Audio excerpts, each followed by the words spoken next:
कौन आदत लगाई के गइल कुछो नहीं भावता सोनावा रे फोनवा बंद तोर बतावता सोनावा रे फोनवा बंद तोर बतावता।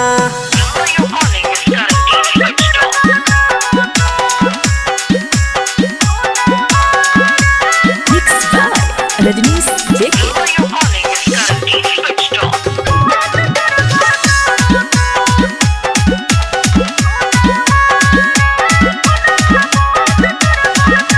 सुना तू ही लगइल हमरा प्यार के औदतिया रे तोहरा से दूर कैसे रही संगतिया रे